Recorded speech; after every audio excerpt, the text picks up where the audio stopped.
আসসালামু আলাইকুম। আশা করি সবাই ভালো আছেন। আসলে একজন প্রবাসী জীবনে যে সময় সে আসে এই বাংলাদেশ ছেড়ে বিদেশে বা যে কোনো দেশে, যে তার সবথেকে আনন্দ মুহূর্ত হলো বিদেশে আসার পরে যখন সে প্রথম বেতন পায়।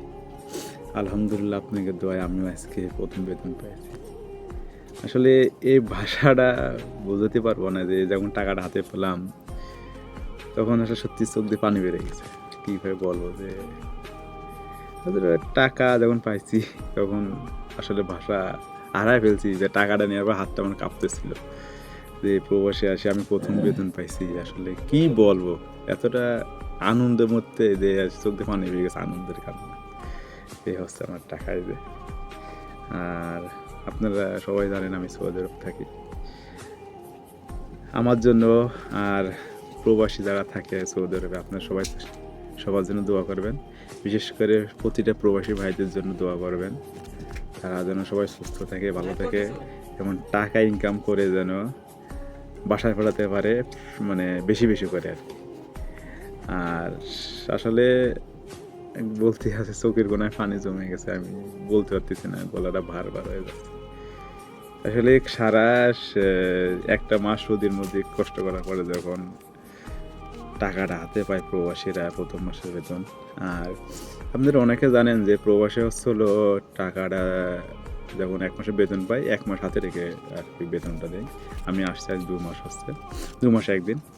ইনশাল্লাহ আপনাদের দোয়ায় আমি প্রথম মাসে বেতন পাইছি, 1 মাস হাতে রয়েছে।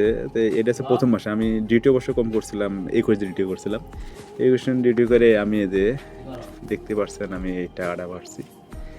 আসলে টাকা যেমন হোক আলহামদুলিল্লাহ, আসলে কষ্টের টাকা তো, আসলে কষ্ট করার পর টাকাটা যখন হাতে পায় যে কেউ, মানে যে কোনো চাকরি হোক বা যে কোনো কাজই হোক, যখন প্রথম মাসে বেতন একটা ছেলে, একটা বেকার ছেলে কাজ করার পর টাকাটা যখন সে হাতে পায় প্রথম মাসে, আসলে সে জানে যে হলো 1 মাস কষ্ট করার পরে যখন সে 1 মাসের টাকাটা সে হাতে পায়, আসলে তার ভিতরটা কেমনটা লাগে।